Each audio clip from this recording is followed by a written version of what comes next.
Hello, everybody. My name is Joel Filderman, and welcome to the Dog Trainers Connection. I am not a dog trainer, but these other people you see here are.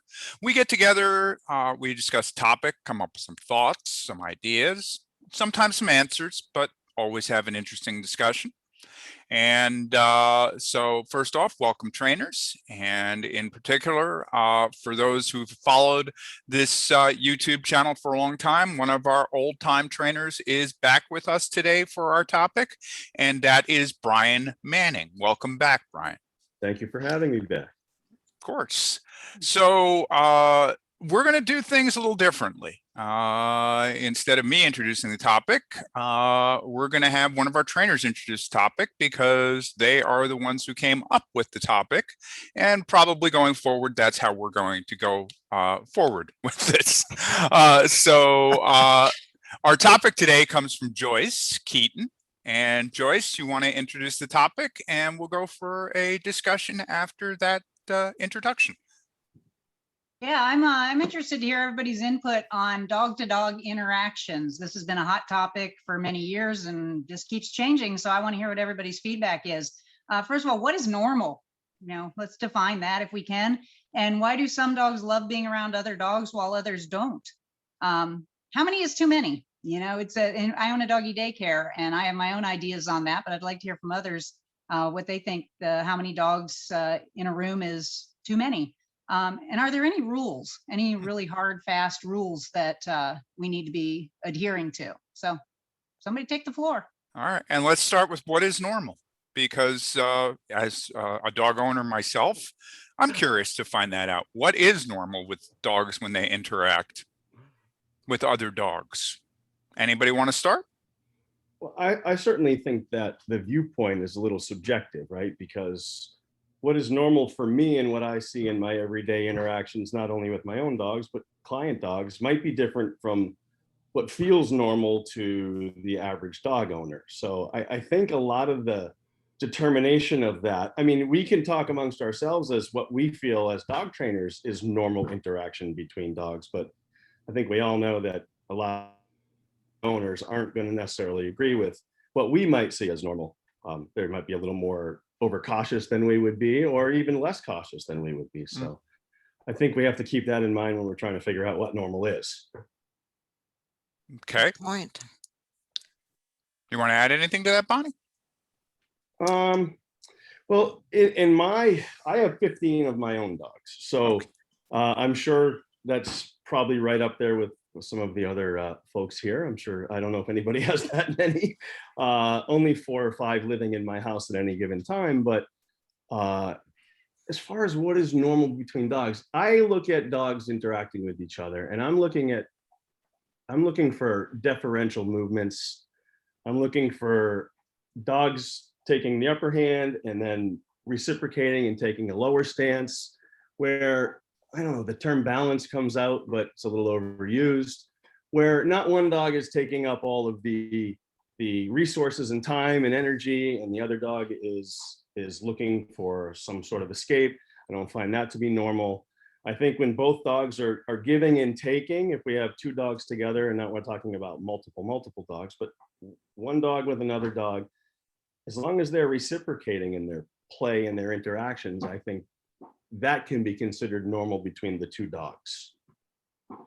Okay. And so we've talked about what's normal. Is there anything that you would say, and I'm throwing this out to everybody, is there anything that you would say is abnormal, that the dogs are acting really odd as far as an interaction? Is there something that you would see and you would say that's an odd way of them to act, or that's different, or things to that effect? I've seen in the daycare setting, at the daycare that I worked at prior to my move, we had a very balanced, there's that word, a very balanced pack. They were all dogs that came, the only dogs we were allowed to have at daycare were dogs that came to us for training. So we knew all the dogs, and we knew all the dogs knew all the words, if you know what I mean. Anyone that worked there, we all had the same set of commands, the same way of handling things, and all the dogs understood our language. Okay. We occasionally had a dog come in that all the dogs would react to. For the most part, somebody new started a daycare. They got integrated into the pack pretty readily. We started them in a kennel run and then brought them into the pack, and they all kind of knew one another. Occasionally, there would be a scenario where, for no apparent reason, one dog would be the victim. All the dogs reacted to this dog. They all sniffed this dog, or they all wanted to start something with this dog. That would happen on occasion. I don't know if it was a personality thing. I don't know if it was a health issue. It could be that that dog smelled weird to them because it was going through a health issue. It could be that the owners at home were going through something that caused that dog to have a weird energy. I don't know. But that would be the unusual occasion, the dog that didn't integrate into the pack in the same way as everybody else, for no real clear, obvious. It wasn't as though, you know, when I had a French bulldog and the other dogs looked at him like, what are you? You are clearly not a dog. You don't look like a dog. You don't sound like a dog. You must be alien. That's a whole other picture. But just a generic dog that didn't fit in for some reason. I can add a little bit to that, I think. In my practice, one of the things that I mandated about 12 or 15 years ago, that every dog that comes to us for training has to switch to the diet that all of the other dogs eat here. It's a dry kibble. It's a premium quality kibble. And keeping in my philosophy and my theory on the way dogs interact and recognize each other due to scent pretty much only, I'm thinking that maybe in your situation, the thought about maybe that dog smelled differently, because in our work here, we can see an absolute clear difference to the dogs that come in eating junk food, if you will, versus dogs that come in that same day that are eating the same dog food that the other dogs eat. There's a clear delineation between how the other dogs initially interact with that dog. A lot more smelling of the behind, a lot more interacting and sticking their nose in the dog that smells differently than all the other dogs do. So I'm a really strong believer that the way the dog smells will, well, obviously create associations, but if the dog smells like all the other dogs there because it eats the same dog food, that dog quickly acclimates to that dynamic much, much faster and much more easily than the dog that may be on a completely different type of dog food. So I think that's important to take into consideration. Brian, would that go as well for a dog that's on a raw food diet that came into your pack? Even more so. Okay. Our dogs find that dog to be more interesting than a dog that eats the same kibble that they eat. So whether that dog coming in is comfortable with being the center of attention would determine how that dog behaves, versus another dog that comes in who doesn't pay our dogs don't pay a mind to that dog because he smells exactly like them. I don't think they really care how they look. I think they much care about how they smell. Okay. And Joyce's second point is, why does some dogs love being around other dogs and other dogs don't, I guess. Yeah. Sorry. I hear it all the time. Dogs are pack animals. You know, it's something that's said day in and day out. And so why wouldn't they love being in a pack? You know, I see, I mean, my work, I see it daily where dogs are just like, meh, I don't care about other dogs. I care about my person. I don't really care to be in that group of dogs over there. So, you know, what is it that causes a dog to be like that? I think it's critical. Oh, go ahead. I was just saying, people, you know, it's no different than people. Friends are one thing. You know, I know you, you know me, we're all good. I like seeing you, you know, you like seeing me.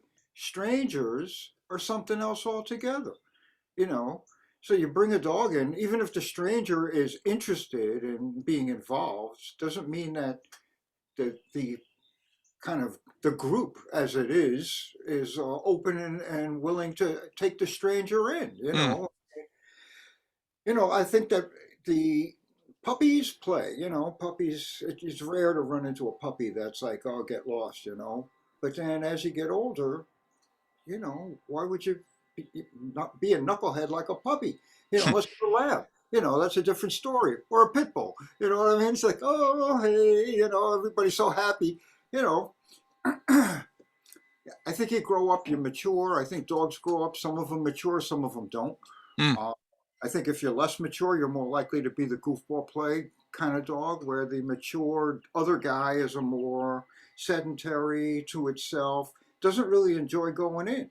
I think you have to look at whether or not the dog that you're trying to acclimate is interested in being acclimated in the first place. Because if it's not, what do you, I had a veterinarian come with a Frenchie.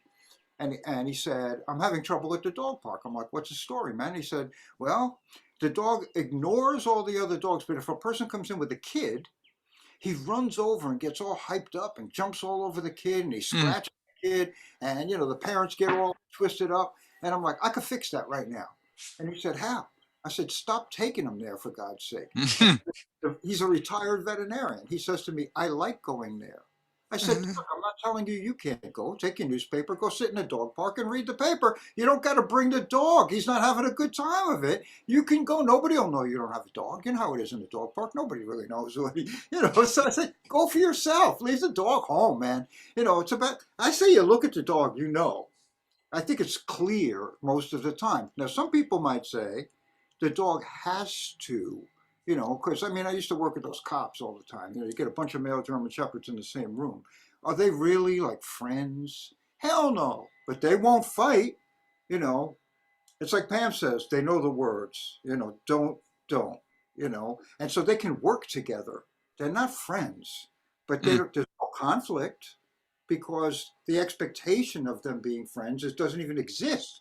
It's just all about control of that group of dogs at that time. That's it. So, it's kind of an interesting thing. I'm shocked at how many dogs Brian's got. I kind of look, each one of dog I have is like looking at me like, you're not going to touch that one, are you? What the heck? Hey, what about me? What am I, chopped liver? So I think it's important, you got to look at the dog and, its needs and, what are you willing to do? And, all that stuff. It's complicated. There I go again, right? Sorry. Well, Joel, And while dogs are pack animals, not all dogs live successfully in a pack setting. I think that is something that is sort of selected for. Look, if you have a pack of beagles, they want to be one of 15 or 20. That's just very normal for them. And they don't really want to be alone. They want to be in that pack and they'll swarm around as a group. If you put 15 pit bulls together, however, I don't suggest it. They're not really selected to live together. They're not really selected to tolerate one another. So that pack behavior. I have a very. Yeah.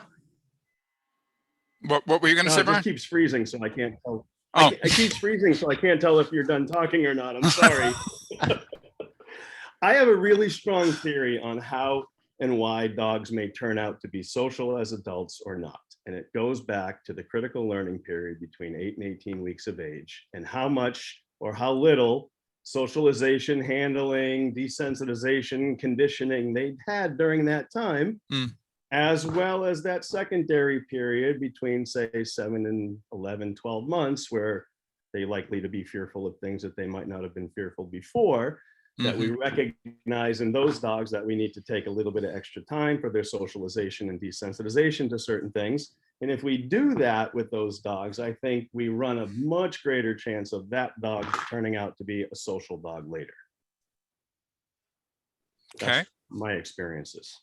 Very important between that early period that they get some outside handling and stimulation and socialization and rolled over. And here we do it at 12 weeks. We take puppies in at 12 weeks and we put them in with a bunch of other puppies and other adult dogs that are more maternal, I guess you'd say.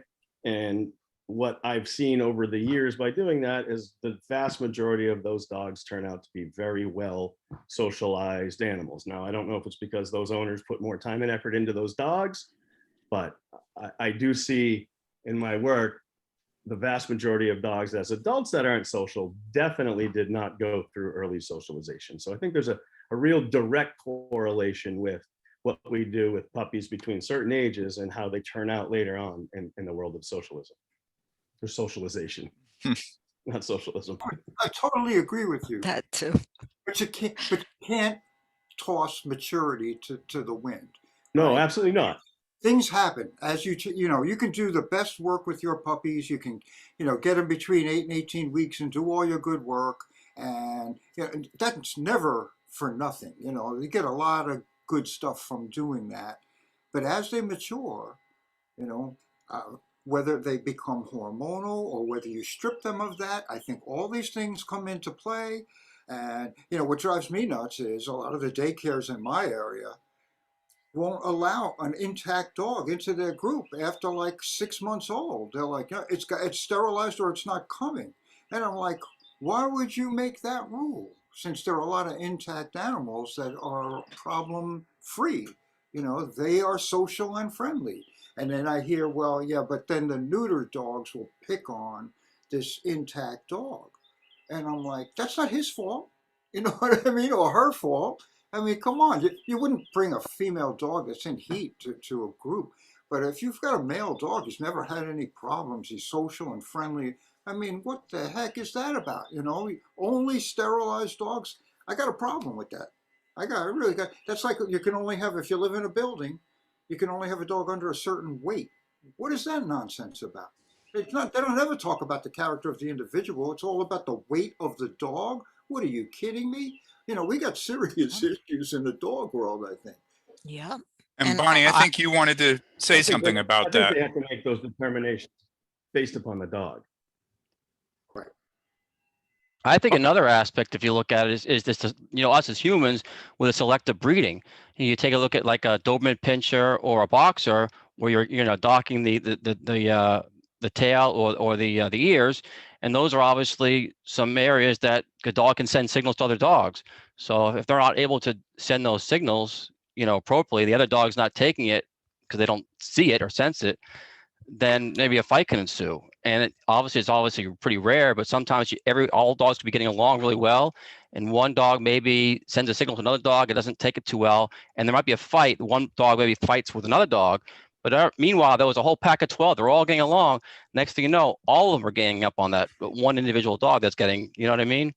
I mean, it's rare, but and then you have that aspect too. It's true. Mhm.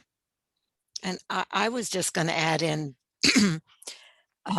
one thought I had, which is that dogs, I don't know, and maybe I'm wrong. What about a dog that seems to be socialized and is good in daycare and off leash with dogs, but what about when the person walks their dog on a leash? I've heard many people say, and experienced it myself with our new dog, that, you know, how can you tell what dog you're approaching? Which dog would get along with that dog if they went up to them, or if they were both loose? And why does that happen? Why does a dog that frustration. seems to be social, friendly, and have all of the desensitization and in the right time periods, but get on leash and walking by their house or whatever, they go ballistic? So Pam, what, I think I was gonna say a lot of that is just like, I think if one dog is maybe a little bit more submissive, a little more shy, and the other dog, especially if the other dog with the owner is there, that the leash is tight, obviously we all know that brings tension, and the other dog could perceive that as a threat because it's got that stiffness and things like that in the body language. So it's either got to be a loose leash or just no leash, but the leash is attached or something like that, possibly. yeah, but there are a lot of dogs that were socialized well, that, you know, maybe it's something else and not just leash tension. I have a pretty strong theory on that. Good. I'd like to hear it. Basically, when a dog is presented with a stimuli or a situation where they're going to have to make a decision, they're forced with an excitatory response or an inhibitory response, right? We all know fight, flight, avoidance, submission. A dog is on a leash, especially on a tense leash, recognizes immediately that there's really no flight response available to them. So they're not in a position where they're going to avoid or submit to that other dog. So their only option at that point is to show aggression or fight, to push that other dog away, to gain space between them and the other dog, because the flight response has been taken away by the owner who's holding the leash or whoever's holding the leash. The same thing happens when a dog's tied up versus when they're loose to move around and free. They have a free flight response at all time, and they know they can move away from danger or a conflict if they want, and they can resolve that by using space, increasing their own space. But when they're stuck on a leash, they don't have that ability. Mm-hmm. So there's- that's just that type of dog, because then There's other a name for dogs- that. What is it? There's a name for that. It's called barrier frustration. Oh, sure, right. Or It- it's it- called, or it's called cage brave. Well, it's the dog that- part of territorial aggression. But it's the dog that is fine standing here. We're all standing here in a group. All, 8 of us. We're standing here. Our dogs are standing here with us. We're all good. We're all standing by our cars. One of us puts a dog in the car. That same dog that was great a second ago, he gets in the car. Rah, rah, rah, rah, rah. I have the Rottweiler that does that. You know what he's that dog's great doing and- at home? You know what that dog's doing at home? He's sitting in the picture window waiting for people to come by and bark and be territorial. That's all that barrier frustration is. Windows, leashes, cars. Right. That's the name. That's the name for that. And it's Right. common enough that it has a name. Right. And Mhm. so if there's a video that's going around YouTube right now of a couple of dogs, there's a fence in between and there's a dog on either side going, ah, and then the fence slides open and the two of them are face to face and they go, You know what that is the analogy in the human and then world the is? fence closes again and they start up again. The analogy in the human world is when two guys want to get into a fight and one's Yeah. holding the other one back and they let it go and then they can't fight. They can't fight. Yeah. Right. So it's So all it's- about that barrier frustration, exactly what Pam said. Yeah, that's the name for that. And it's all very common. And the answer to that is not socialization or anything else. The answer to that is training. The answer to that Counter conditioning. is learn to ignore. And when we're on a leash, you're paying attention to me. And when I tell you to sit, I you don't sit agree and with you that at don't all. focus on the other dog and you do, that's the kind of stuff that in my experience has helped. Sure, I think that's a level of it, but counter conditioning is a much higher level of changing the way that the underlying feeling of that dog reacting. So that way, in the future, they'd be able to accept each other rather than teaching the dog to always look away from the dog. I'd rather change the way the dog feels about the situation. Okay, there's two different Sure, two different ways to approaches. do it. Yeah, like to I guess training. whatever stimuli it is, like look at that, look at the bus, look at the dog, look at the this, whatever that trigger or potential trigger or stimuli is, I guess. Well, then you would apply the positive reinforcer right at Right. that moment. Right. But yes, But- I agree. There's many ways to handle that situation. Yes, yes, different styles of training. And I think when Joel asked me, what was the reference, Joel, about relating to the About the buildings and about the dog. Yeah, I was having a discussion with a friend who's a condo co-op attorney, and Steve brought up an aspect of this too. They test whether a prospective tenant's dog is okay by meeting in the lobby with their dog, the board member's dog, and the prospective tenant's dog. And it's not worked out sometime. Those dogs seem to be fine there. And then over a period of time, they're living there, something happens and they ain't so social with other dogs, or they're really leash reactive to a certain situation.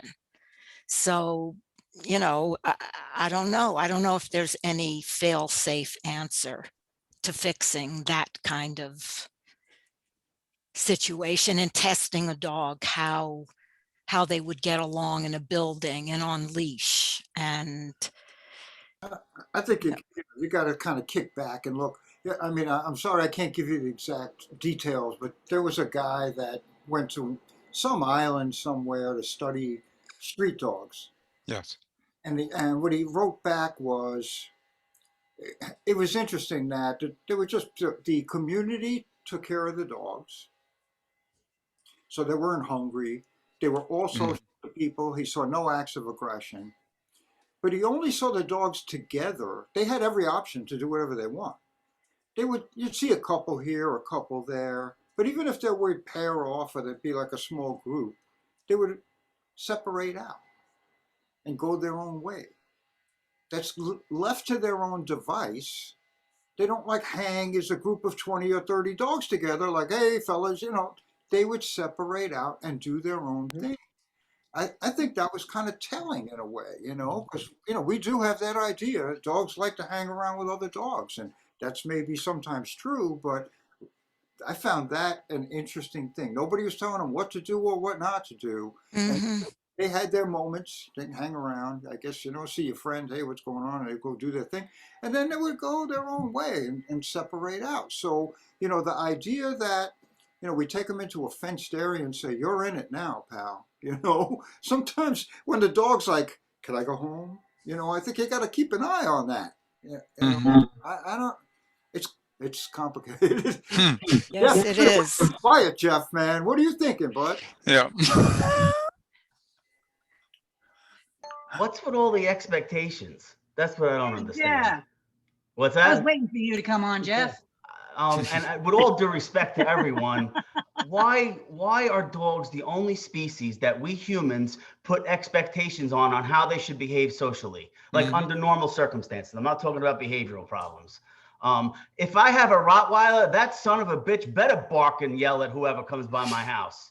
Why is counter conditioning needed for a dog doing its job, right? If I have an Australian Shepherd, that son of a bitch better run my fence line. If I don't want that, I'm not getting that dog, right? How many clients do we have that get the absolute worst breed for their lifestyle, right? Well, I how do you have pit change bulls, that? right? Now, granted, I've been fortunate. I'm a trainer, so I can have dogs coexist in my household. The average person shouldn't have 4 or 5 pit bulls, right? And you guys know how much I love them, but whether it's a pit bull or any other tenacious terrier, right? You have to be careful when you're living in a multi-dog environment, right? There's certain rules and structure, and the caregivers have to be on the same page. There's so much to it, but to the expectations that we humans put on dogs baffles me. We constantly hold dog behavior higher than human behavior. In so many different aspects, and it pisses me off. I mean, you could literally have someone break into your house, and I may have said this on this forum before. Someone breaks into your house, you defend yourself and your family, and you're a hero. If your dog does it, they're killed. Like, it just blows my mind. I don't understand it. And I mean, I forgot who was mentioning about the workplace, but I mean, that's a pretty good analogy. Like, you have to coexist in your workplace with your coworkers. You probably can't stand half of them. But you're not walking around the office, throwing hands, right? You're probably just keeping your head down, doing your job, and going about your business. I think that's how most dogs should behave in social situations that they haven't been exposed to. Right now, if you have a dog with behavioral problems, whether it's leash anxiety or leash aggression, I think a certain level of training is required to make sure the dog acts appropriately in public. I don't think we should make that dog something it's not, especially taking risks that are not appropriate or safe for the dog or the handler. I was just going to say, Jeff, but that also gets back to, it's like, why is it so hard for dogs? I mean, you said leash aggression, handling, that ain't that easy to fix or work with for everybody.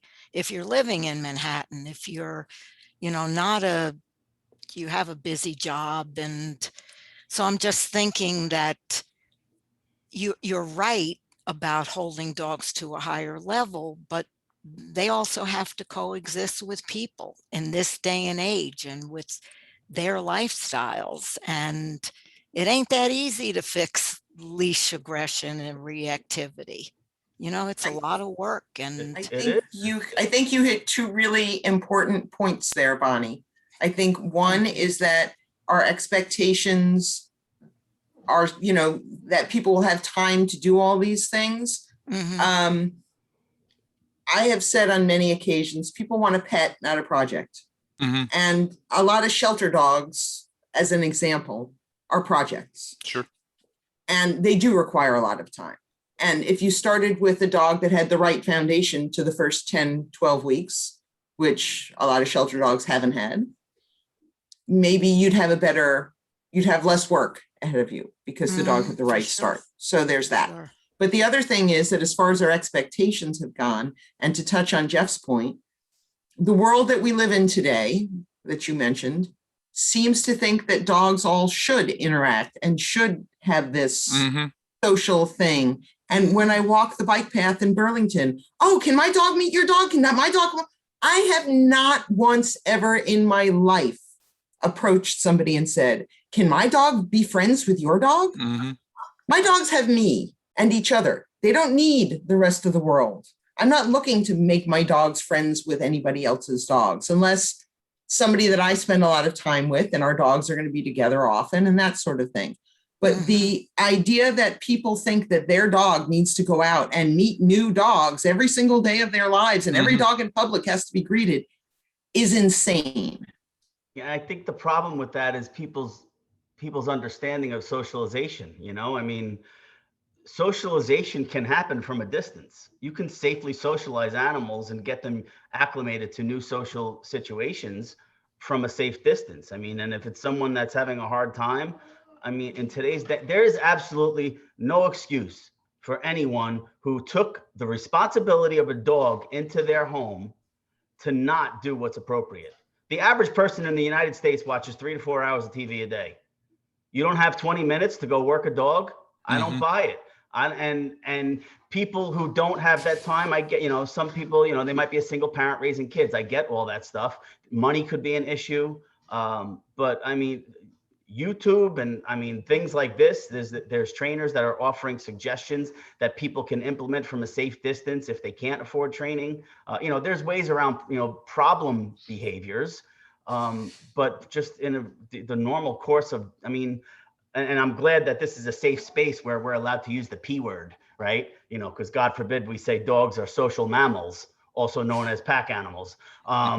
But again, that's probably has a lot to do with TV shows using the P word. You know, but for anyone watching, a pack animal is literally a social group of canines. Okay, and that's all it means.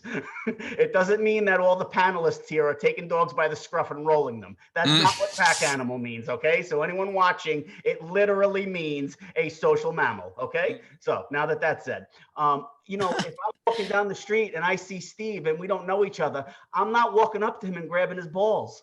I think that would be highly inappropriate. Okay. Now, if I'm walking down the street with my dogs, and depending on the dogs that I have, I know how my dogs can safely interact and meet certain dogs. Yep. If a dog walks up and sticks their nose up my dog's ass, if my dog didn't react to that, I'd be worried about my dog. You know, but again, you know, going back to, you know, and what Brian mentioned, it's funny. I had a Zoom, a mentor call last night with my students, and we were talking about, you know, psychology, learning theory, and fight or flight came up. And flight, literally, it doesn't literally mean the dog's running away. It's the free flowing natural motion. If you watch two dogs interact off leash, they don't do this. There's a dance. Right. And that it's not just a dance. There's a dance, there's vocal cues, there's physical body language communication. There's so much that's going on before they get to each other that helps acclimate them to the presence of one another. And they're obviously giving and receiving communication. And that doesn't happen in most domestic settings because there's leash laws. Right. So, and we certainly can't have dogs running free. But, I just don't think, I mean, all dogs don't get along. So what? So Jeff, you'll love this. 20 some years ago, I heard a motivational speaker. Remember in the 90s when like all the motivational speakers were out touring? So I heard somebody then say, there are some people in this world you'll never warm up to, even if you were cremated together. And I have used that line more times than I can remember with people and with dogs. That there are some that just for whatever reason, you just butt heads with. You'll never get along with them. But for our dogs, we just ask, my request is that they learn to tolerate. That dog can be in their world. They don't have to interact. They just have to allow that dog to exist. That's all. Just tolerate. That's literally the difference between training and behavior, right? You can train a dog to act appropriately in certain situations, right? You know, that's, I mean, I say simple. Or you could train a person to behave in certain situations too. Well, I might argue on that point.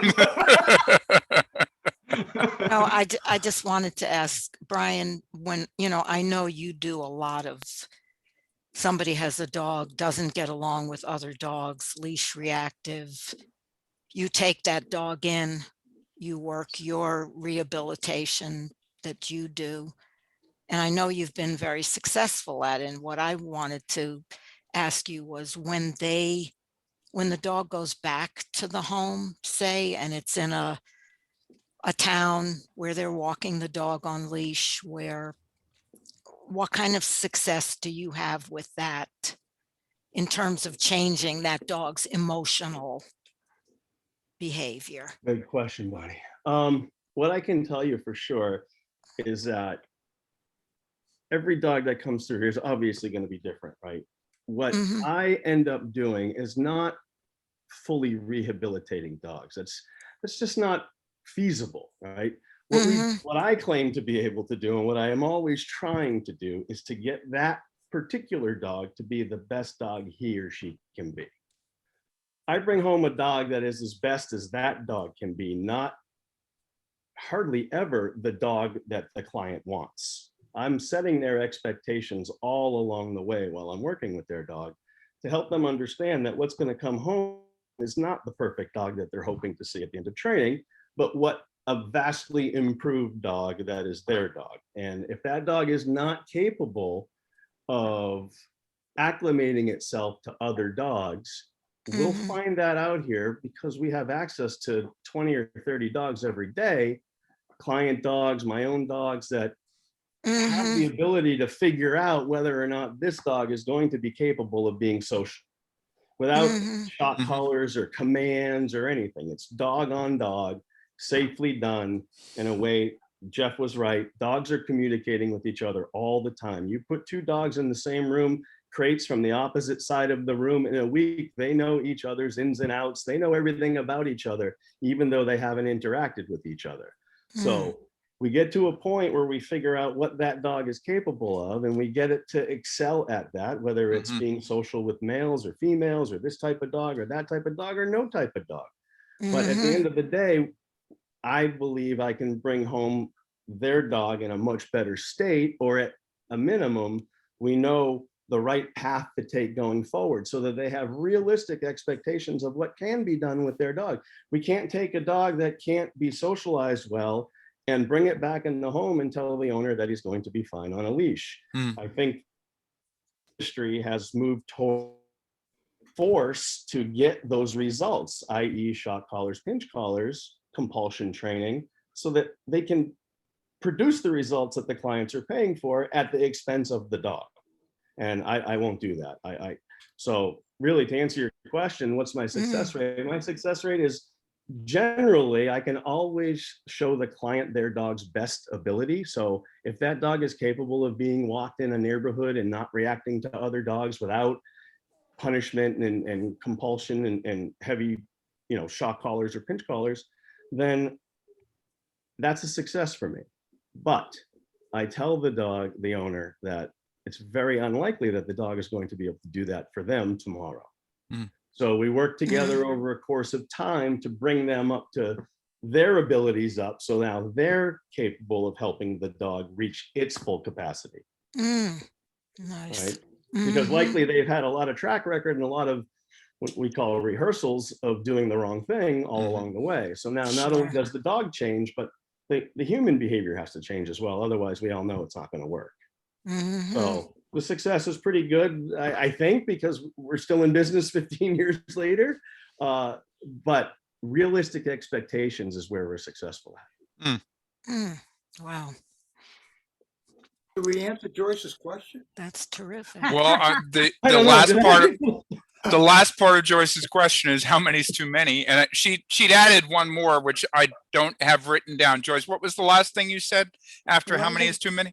How many do it? What are the rules? What are the rules? Okay, Yeah. so Get along. It could be like the show. 8 is enough. There's only 8 of us here. Any more of us, there's going to be a battle on our hands.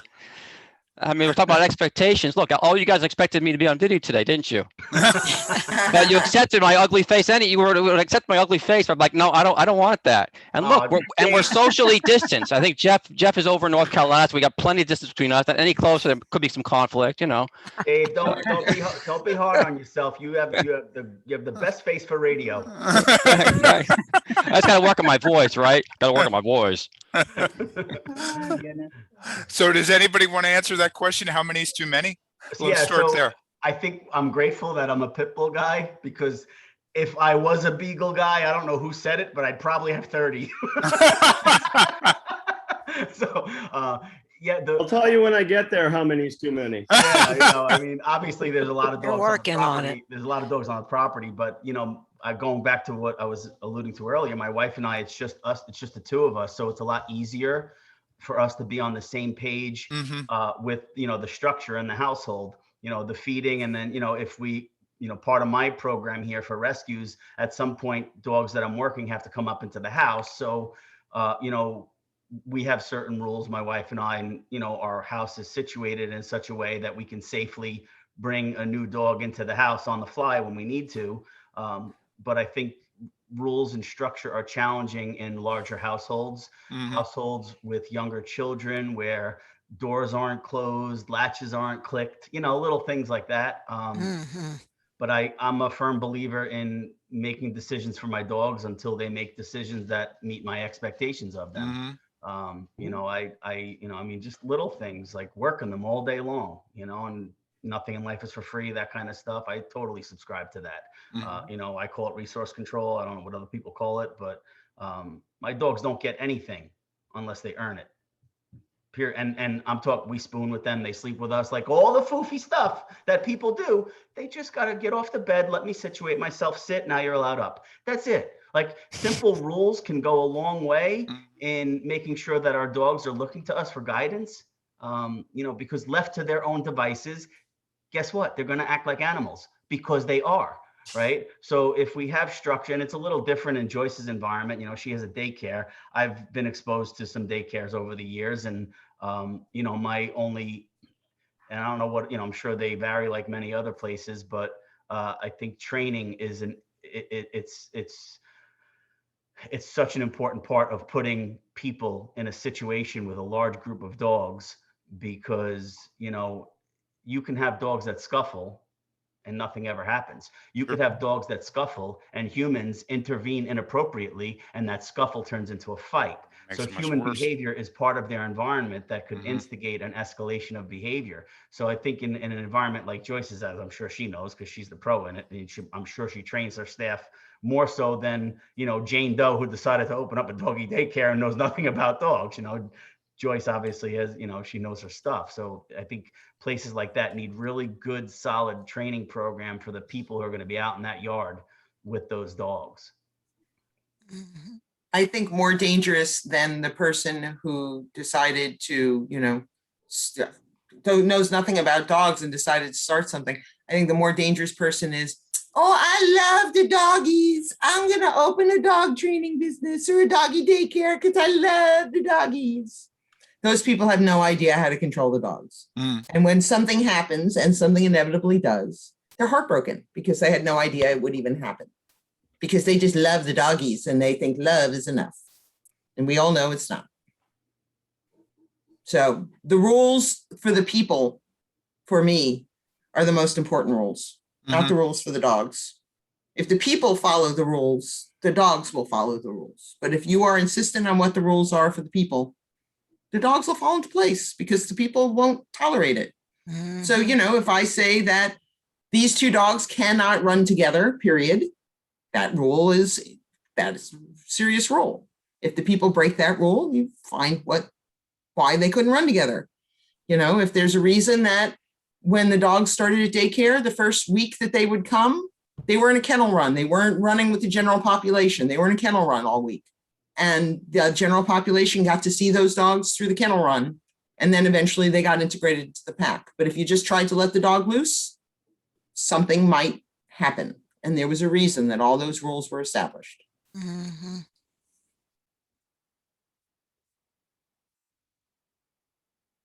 And then there was silence. Joel's volume is down. Yeah. Lost Joel. There we go. Yeah, it's technical fun today.